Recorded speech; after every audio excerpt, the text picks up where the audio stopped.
ഞാനൊരു കടയിൽ ജോലി ചെയ്യുന്നു. നമ്മൾ 1 കിലോ തൂക്കിയിട്ട് കൊടുക്കുന്ന പഴം ഹോൾസെയിലായി കടയിലേക്ക് കൊടുക്കുന്നത് 500 ഗ്രാം പഴത്തിൻ്റെ തൂക്കം മാത്രമേ കൊടുക്കുന്നുള്ളൂ. തൂക്കത്തിൽ കുറച്ച് തൂക്കി കൊടുക്കുന്നു. നമ്മൾ 1 കിലോ ആയി കിട്ടുന്നു.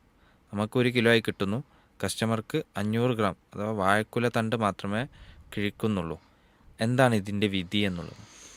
ഇതിൽ ചോദ്യം ഒന്നും കൂടി ശ്രോതാക്കൾക്ക് വ്യക്തമാകാൻ വേണ്ടി ഞാൻ മനസ്സിലാക്കി ഒന്നുകൂടി പറയാം. അതായത് ഒരാൾ അദ്ദേഹം കൃഷി ചെയ്തിട്ടുള്ള പഴം അത് ഹോൾസെയിൽ മാർക്കറ്റിൽ കൊടുക്കുമ്പോൾ മൊത്തത്തിൽ അത് തൂക്കി വാങ്ങുന്ന സമയത്ത് അതിൻ്റെ തണ്ടിൻ 1 കിലോ കണക്കാക്കിയിട്ട് തൂക്കത്തിൽ 1 കിലോ കുറച്ചിട്ടാണ് വാങ്ങുന്നത്.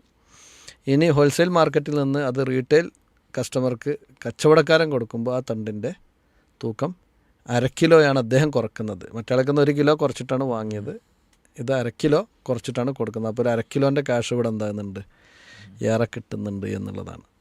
ഇവിടെ നമ്മൾ മനസ്സിലാക്കേണ്ടത് ഇതൊന്നിപ്പോൾ നമുക്ക് ഈ പറഞ്ഞതുപോലെ തണ്ടിൽ നിന്ന് പഴം വെട്ടിയെടുത്ത് തണ്ട് എത്രയാണെന്ന് തൂക്കലും ഒന്നും ഇത്തരം കച്ചവടങ്ങളിൽ ഒരിക്കലും തന്നെ പോസിബിളല്ല.